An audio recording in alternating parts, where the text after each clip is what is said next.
chefs, welcome back to Miriam's kitchen. Today's recipe is pâté. I know the word pâté is French, but this type of pastry is very popular in Egypt. We especially serve it in gatherings and celebrations like birthdays. It can be sweet or savory depending on the filling you use. Start by activating your yeast, which is 1 tablespoon of yeast, 1 tablespoon of sugar, 2 tablespoons of warm water, and leave them to activate.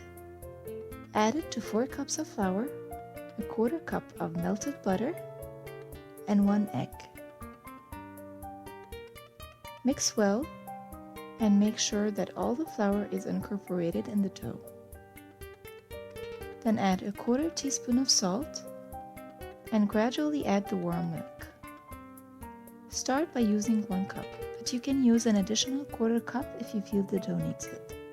The type of flour and the temperature will play a role, so adjust the flour and milk measurements accordingly.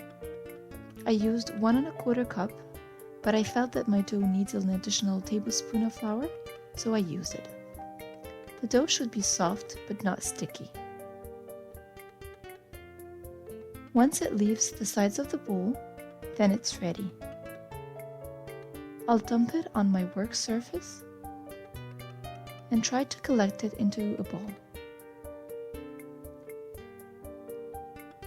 Then I'll brush the bowl with some oil and brush the dough with some oil as well, cover it and leave it to proof for 1 hour. After it proofs for 1 hour, I'll dump it on my work surface again and shape it into a rough rectangle. Just to make it easier on myself, to divide it into roughly 6 equal parts. Then I'll shape each part into a ball and leave them to rest for 10 minutes.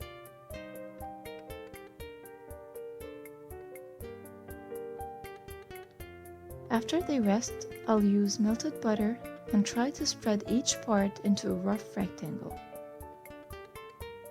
Use some more butter, then fold it and leave it to rest. I'll show you again how I fold it since it's kind of hard for me to explain. Just spread it into a rough rectangle, use butter as you go,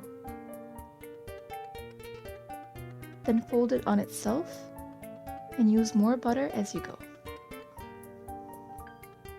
Now using my rolling pin and some extra butter, I'll spread each part into a long rectangle and trim the edges.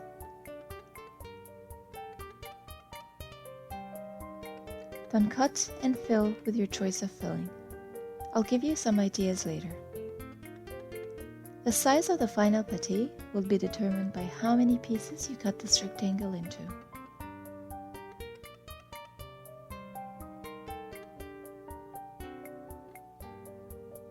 I don't prefer the pâté to be too big, especially that we will leave it to proof again. It will puff up, so make sure you leave spaces between each one on the baking sheet. For me, I cut each big rectangle into 4 strips. Then each strip makes 2 pâtés. So in total, each big rectangle makes 8 pâtés, and you can get 48 pieces in total from this recipe.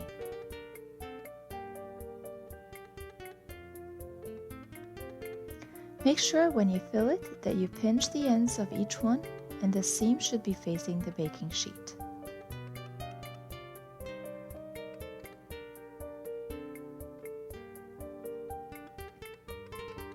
You can choose any filling you want. The most common fillings that we use are olives, cheese, hot dogs or tuna for savory pâtés, and for sweet pâtés we like using chocolate or custard. After you fill them all, leave them covered on a baking sheet to proof for 30 minutes. Then before they go into the oven, brush them with an egg wash, which is an egg beaten with 2 tablespoons of milk. Then put them in a 350 degrees preheated oven for 15 to 20 minutes or until it turns this beautiful golden color. When they come out, cover them with a towel or aluminum foil so they will soften again. Then enjoy as a snack or with a cup of coffee or tea, or serve them as appetizers. If you like this recipe and you want to see more, please like and share this video and subscribe to the channel. Bon appétit, or as we say in Egypt, صحة وعافية.